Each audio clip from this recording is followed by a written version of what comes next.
ಅಧ್ಯಕ್ಷರೇ, ಮೊದಲಿಗೆ ಎಲ್ಲಿ ಎಷ್ಟು ಅರ್ಜಿಗಳು ಇದಾವೆ ಅಂತಾನು ಕೂಡ ಒಂದು ಕಡೆ ನಮ್ಮ ಹತ್ರ ದಾಖಲೆ ಲೆಕ್ಕ ಇರಲಿಲ್ಲ. ಈಗ ಇದಕ್ಕೋಸ್ಕರ ಒಂದು ಆನ್ಲೈನ್ ಅಲ್ಲಿ ಇರೋ ಅರ್ಜಿಗಳನ್ನೆಲ್ಲ ಡಿಜಿಟೈಸ್ ಮಾಡಿ ನಮಗೆ ಕೂತಲ್ಲೇ ಈಗ ಅಟ್ಲೀಸ್ಟ್ ಎಷ್ಟು ಅರ್ಜಿ ಇದೆ ಯಾವ್ಯಾವ ತಾಲೂಕಲ್ಲಿ ಜಿಲ್ಲೆಯಲ್ಲಿ ಅಂತ ಈಗ ಖಚಿತತೆ ಬಂದಿದೆ. ಮೊದಲಿಗೆ ಈ ಸಿಸ್ಟಮ್ ಕೂಡ ಇರಲಿಲ್ಲ. ಎಷ್ಟು ಅರ್ಜಿ ಇದೆ ಪೆಂಡಿಂಗ್ ಇದೆ ಅಂದ್ರೆ ನಾನು ಎಲ್ಲ ತಹಸೀಲ್ದಾರ್ಗೆ ಬರಿಬೇಕಿತ್ತು.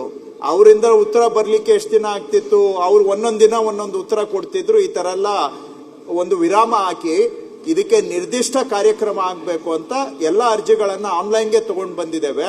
ಹಾಗಾಗಿ ಇವ್ರಿಗೆ 338 ಅಂತ ನಾವು ಖಚಿತವಾಗಿ ಹೇಳಲಿಕ್ಕೆ ಸಾಧ್ಯ ಆಗ್ತಾ ಇದೆ. ಮೊದಲಿಗೆ ಎಲ್ಲೂ ಟ್ರ್ಯಾಕಿಂಗ್ ಕೂಡ ಇರಲಿಲ್ಲ, ಪೇಪರ್ ಅಲ್ಲೇ ಇರ್ತಾ ಇತ್ತು ಎಲ್ಲವೂ.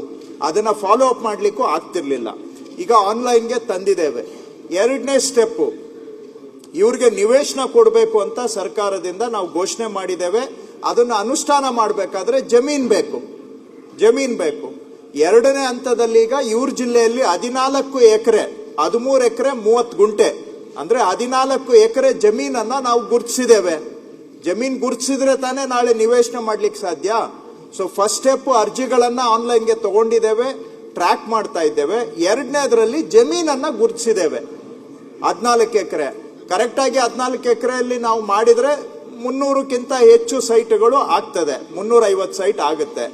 ಈಗ ಇವುಗಳನ್ನ ಇನ್ನು ನೀವು ಅಂದ್ರೆ ಪರಿಷ್ಕೃತನೂ ಮಾಡಿಲ್ಲ, ತಿರಸ್ಕೃತನೂ ಮಾಡಿಲ್ಲ ಅಂತ ಹೇಳ್ತಾ ಇದ್ದೀರಿ. ಅಲಾಟ್ಮೆಂಟ್ ಮಾಡೋವಾಗ ಅದನ್ನ ಮಾಡ್ತೇವೆ. ಅಲಾಟ್ಮೆಂಟ್ ಮಾಡೋವಾಗ ಎಲಿಜಿಬಿಲಿಟಿಯನ್ನ ಪರಿಶೀಲನೆ ಮಾಡಿ ಅಲಾಟ್ಮೆಂಟ್ ಮಾಡ್ತೇವೆ. ಸೊ ಈ ವರ್ಷದಲ್ಲಿ ಮಾನ್ಯ ಅಧ್ಯಕ್ಷರೇ, ಅಲ್ಲಿ ಅವರಿಗೆ ಒಂದು ಲೇಔಟ್ ಅನ್ನ ಬಡಾವಣೆಯನ್ನ ಮಾಡಿ ಅವರಿಗೆ ನಿವೇಶನ ಕೊಡುವಂತ ಕಾರ್ಯಕ್ರಮ ಈ ವರ್ಷ ನಾವು ಹಾಕೊಂಡಿದ್ದೇವೆ. ಈ ವರ್ಷದಲ್ಲಿ ರಾಜ್ಯದ ಎಲ್ಲಾ ಕಡೆ ಎಲ್ಲೆಲ್ಲಿ ಈ ರೀತಿಯಾಗಿ ಅರ್ಜಿಗಳು ಬಾಕಿ ಇದಾವೆ ಅವರಿಗೆ ಸರ್ಕಾರದಿಂದ ಬಡಾವಣೆ ಮಾಡಿ ನಿವೇಶನ ಕೊಡುವಂತ ಕೆಲಸ ಈ ವರ್ಷ ಮಾಡ್ತೇವೆ. ಸಭಾಪತಿಗಳೇ, ಈ ಉತ್ತರದಲ್ಲಿ ಏನು 14 ಎಕರೆ ಅಂತ ಹೇಳಿದ್ರಲ್ಲ, ಇದು ಗ್ರಾಮೀಣ ಪ್ರದೇಶದಲ್ಲಿ, ಅದರಲ್ಲೂ ಹರಿಹರ ತಾಲೂಕಿನ ಮಲೇಬೆನ್ನೂರಿನ 155 ಸರ್ವೆ ನಂಬರ್, ಅದು ಗುಡ್ಡದಲ್ಲಿದೆ. ಮಾಜಿ ಸೈನಿಕರು ತಾಲೂಕು ಮುಖ್ಯ ಕೇಂದ್ರದಲ್ಲಾದರೂ ಜಿಲ್ಲಾ ಕೇಂದ್ರದಲ್ಲಾದರೂ ನಿವೇಶನ ಕೊಟ್ಟರೆ ಅದಕ್ಕೆ ನಿವೇಶನ ಅಂತೀವಿ.